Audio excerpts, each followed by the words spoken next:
What's up, guys, and welcome back to Pro Pels Talk. We got five and Shamit. The schedule has been released. Before we get into the show, the wait is almost over. Get ready for NFL Week 1 action with DraftKings Sportsbook. Bet just $5 on any Week 1 football game. You win $200 instantly in free bets. That's by using code BOOT there right at the bottom. Bet $5, win $200 in free bets with DraftKings Sportsbook app, the official sportsbook app of Boo Crew Media and the NFL. Let's get right into it. The schedule has been released. It was basically released yesterday, but the official release was today. I thought the video was fantastic. Shamit and Five joining us right now. Shamit, we'll start with you. Let's talk about the first 10 games because that is a really tough stretch to begin the year. What are your thoughts on that? And what do the Pelicans, where do you the Pelicans need to be, 500 and better during that stretch? Was that your opinion there, the first 10 games?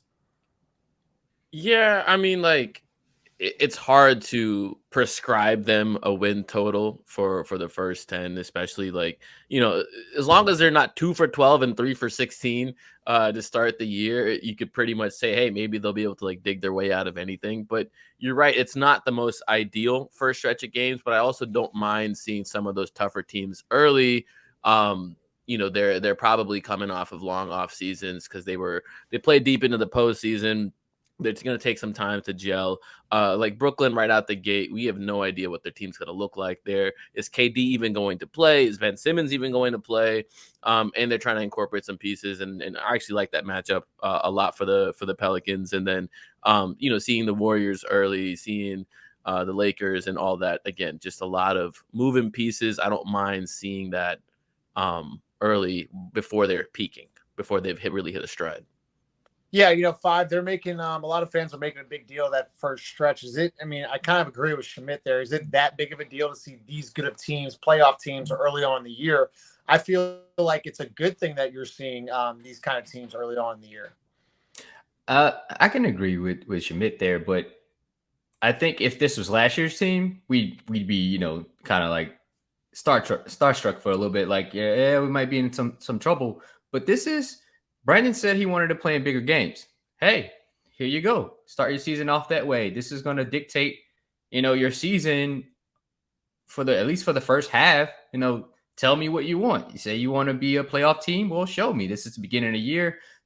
This also puts an onus on the team to be ready when the season starts, like to be in shape as much as you can. You still need your to be in game shape. You need to play at least 10 games to do that. But this shows you like you have to come to camp prepared, ready to play the preseason games as well. You have to be ready to go when the season starts. Yeah, that's a really good point from both of y'all. And Schmidt, you had mentioned in a tweet earlier today, you had mentioned that the Pelicans have 12 back-to-backs this year, which is tied fewest in the NBA with 9 other teams. How does that actually work with the scheduling and the back-to-backs? And then also, kind of elaborate on, the Pelicans. It looks like they got a break there in the schedule with only 12 back-to-backs this year. Yeah, I mean, there's a lot that goes into the scheduling process from how far the teams are having to travel, who's playing at what venue, are the venues rented out for concerts and other stuff. Just there's a lot that goes on, and then there's a big algorithm involved, and then there's like a few schedule makers behind the process as well. But the NBA year after year after year is trying to cut down on these back-to-backs, and the trend over the past 10 years gets smaller and smaller, and some teams get gypped, right? There's teams this year with 15 back-to-backs, but if you look at it, the Pelicans have 12, the teams that are getting gypped have 15, so it's only 3 more, right? There's been times where in the past, like teams have had like 17, 18 back-to-backs. They've had that compressed season where there was even more. And so the Pelicans not having that many back-to-backs, I think it's fine. I mean, I don't think it's going to be like game breaking. I honestly think the back-to-back thing is a little bit overrated. I'm not sure teams these days are performing drastically worse on the second half of a back-to-back unless there's like a major travel involved, and they're getting in like at 4 a.m. But a lot of time these teams are staying over the night on a back-to-back and flying out in the morning, getting their full night's sleep, and then continuing about their business. Yeah, and 5, I thought there was some interesting. These aren't technically back to backs, but you're going to be in the same city for 3 to 4 days. It starts with Phoenix, where late in December, maybe not, maybe early in December. My internet is out. I wish I had the schedule in front of me. I don't. I'm going through memory and notes, but Phoenix, you're going to play them 3 times in 8 days. I think it starts in December, where they play a Friday and Sunday at home, and then they go to Utah for 2, and then they go back to Phoenix. So, that's an interesting part of the schedule there, where you play Phoenix Friday, Sunday, then you travel to Utah, play Utah twice, and then go back to Phoenix. Yeah, very interesting. I have the schedule. It's the 9th, you were correct, to the 17th. That's those 5 games and that stretch. Scott, it kind of tells you like it's, I don't want to say make or break, but it's a difficult part, right? Because Yeah. Phoenix is of course, a team that can beat you, and you've had a really good series before. It's back to back, and then you got to go to Utah, which isn't a gimme either. Well, maybe this year, but who knows? Who knows what that team looks like? And then you got to go back to Phoenix. There's probably going to be a couple moments in this season where this is going to be a moment in time where it's going to dictate your season. I think this is one of those pivotal points. I actually like the fact that you kind of play a game like baseball has series. I kind of like the fact Yeah. that you play the same team twice in a couple days. That way, it's not as taxing. Like, hey man, let's get these out the way while we can. Let's flight travel. I think the Pels were like 5th lowest or 6th lowest on the flight travel scale. I think you probably retweeted that, Shamit. But I actually like that feeling. I wish the NBA would do this more, like have that baseball feel where it's more of a series kind of thing rather than just playing these teams a couple weeks prior to each other. Yeah, I'm glad you brought that up, 5, with the baseball thing, because Schmidt, you've been seeing it a little bit more, and I don't know if the NBA's been trying to implement it more and more, but Phoenix, we did it, I think, in the pandemic season, where we were actually in a Utah, like on a Friday, Sunday. Has the NBA started to do that a little bit more, where they kind of like want to pivot a little bit to reduce travel and then also play 2 games in one city? Because Phoenix has to come to New Orleans twice. Why not just get this out of the way in one weekend? Is the NBA kind of pivoting more towards that? Yeah, I mean, there's no downside to it, right? There's less travel costs in terms of making multiple trips to the same city. There's less COVID exposure going on because you're limited to those kind of stuff. There's less of a global carbon footprint when you're reducing miles that the league is traveling in. So there's just absolutely no reason not to continue to do these. And I think it's only going to get bigger and bigger in the terms of like you're going to see teams going out to LA and playing 4 games, Lakers, Clippers. You're going to see the Brooklyn stuff. You're going to see East Coast stuff. So I think as the years progressed, more and more of this stuff is going to happen to make the schedule more favorable to teams and easier on the travel. There's technical difficulties with Justin. So we're going to continue on forward. I think there's a couple interesting things. One thing I tweeted about is seeing Memphis 3 times before the new year. Jaren Jackson Jr. is out. We're not sure for how long, but I think that's kind of big, seeing an opportunity to play a division rival early, potentially steal a tiebreaker, right? If you can go 3-0 in those games, that's the tiebreaker. And that's big coming for playoff seeding. And if you're optimistic, that's big when it comes to home court advantage. Yeah, especially playing a team like Memphis, right? Where, we've actually played them really well with and without Zion. And they play really well with or without Jaren Jackson or with or without Ja. I actually think they're our rivals. I know the NBA has a rival week. I guess that's a mimic off of the rivalry week in college basketball, but they have a rivals week, but we're not a part of that with the Grizz. I would have loved to see us play Memphis, for Martin Luther King Day. That would have been great. I think us to right up 55. This could have been a staple, but I don't know if they missed the mark. What I do want to talk about is the Pelicans organization.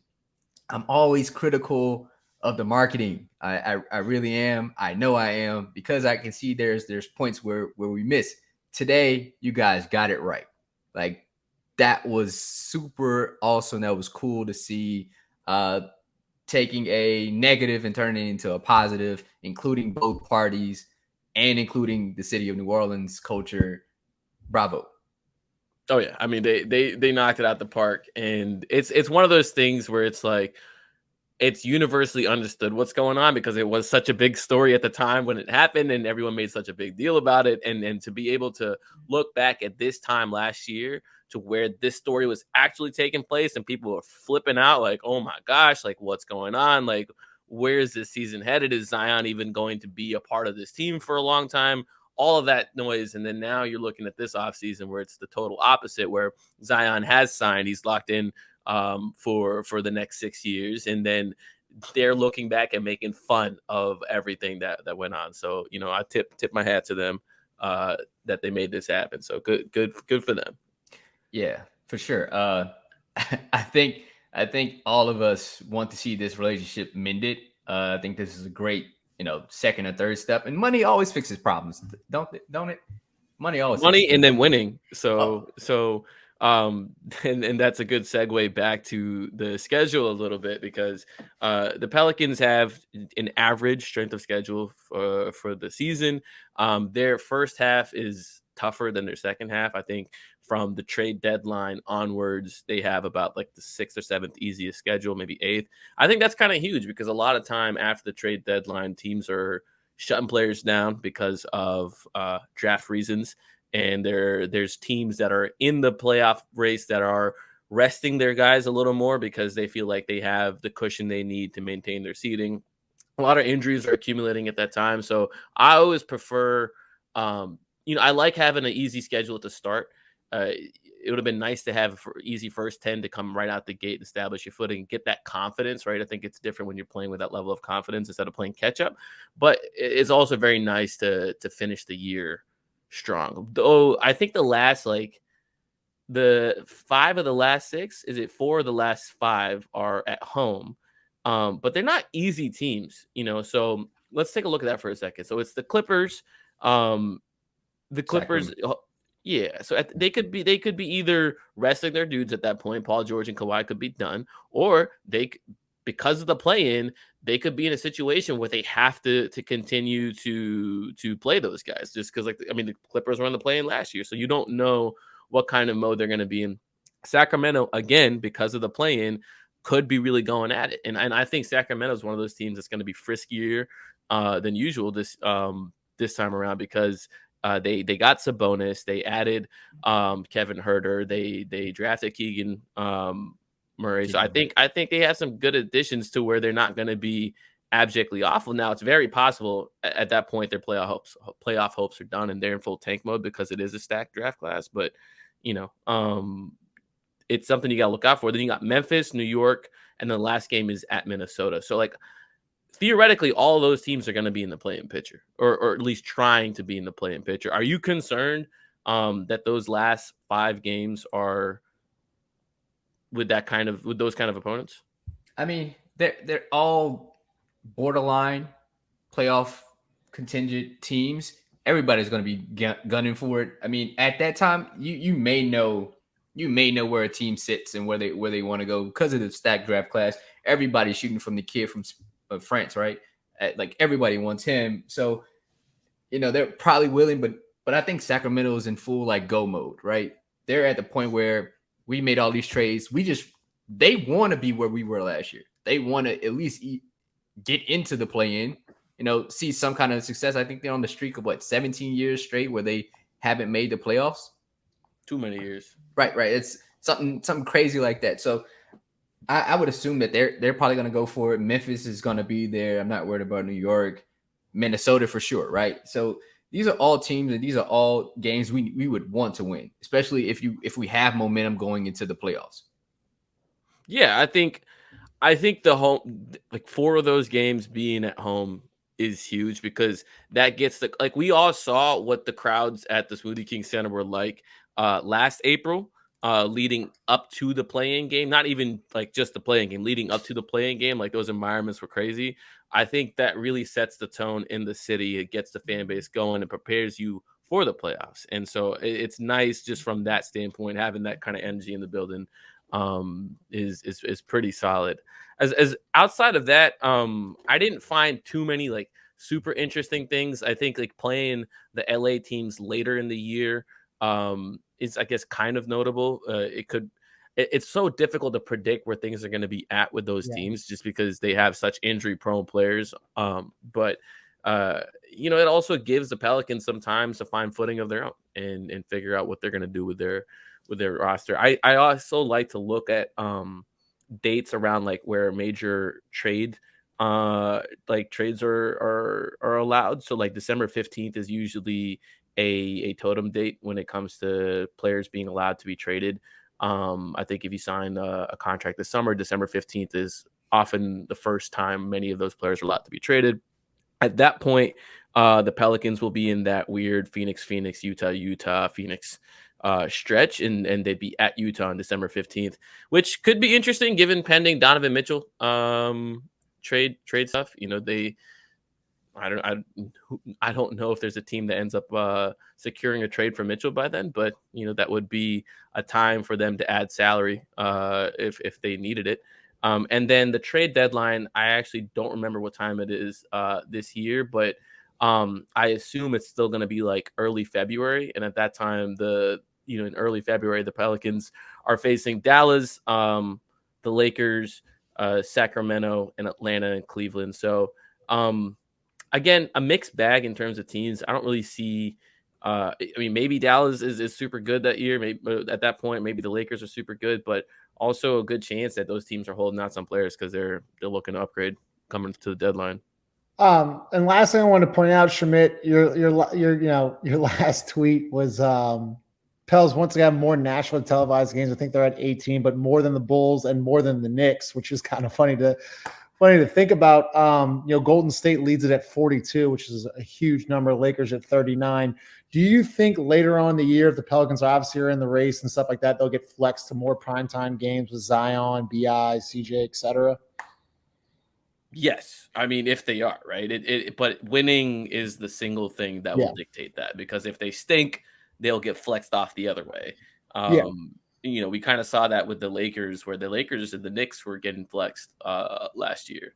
And while, as long as LeBron is healthy, like they'll try to keep the Lakers on TV as much as possible. But if he's not playing, right.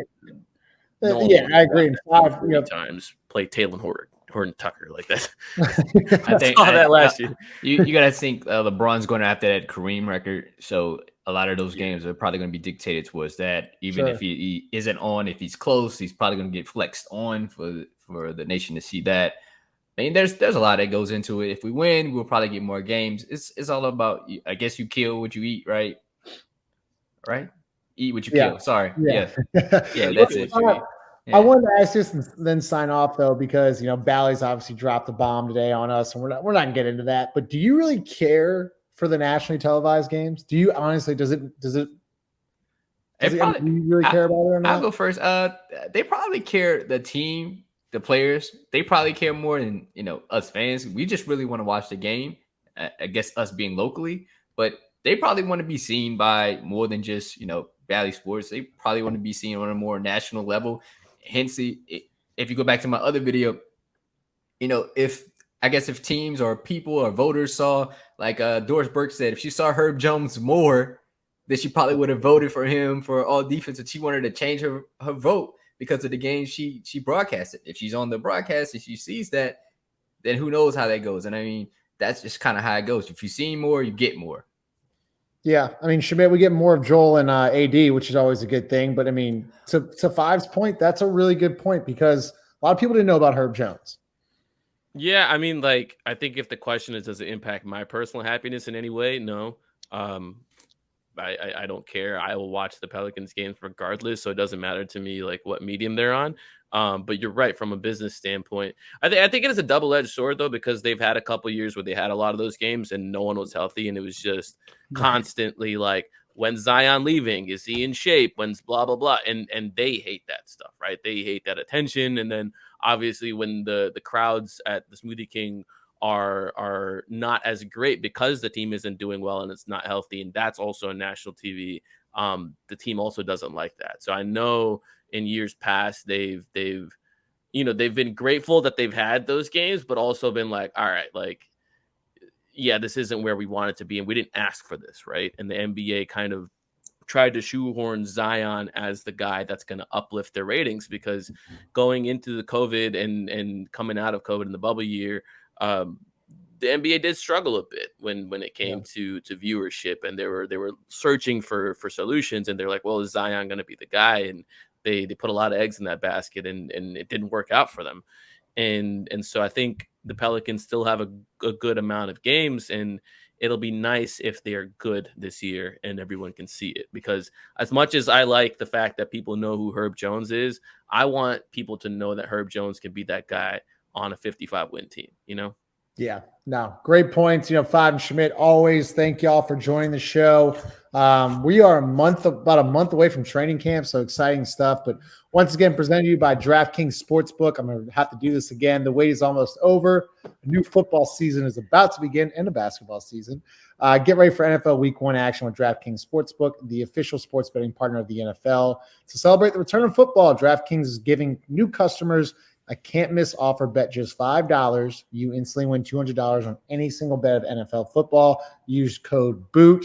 Call to action. Download the DraftKings Sportsbook app. You must be 21 years or older and physically present in the state of Louisiana and parishes only. Bonuses issued as free bets. Once again, Shamit, 5. We're going to have a lot more coverage coming here. Sorry about the internet issues. Y'all know how Cox works out here in the city. So once again, we'll see y'all later. Appreciate it. Like, subscribe, share the video, and we'll see y'all later.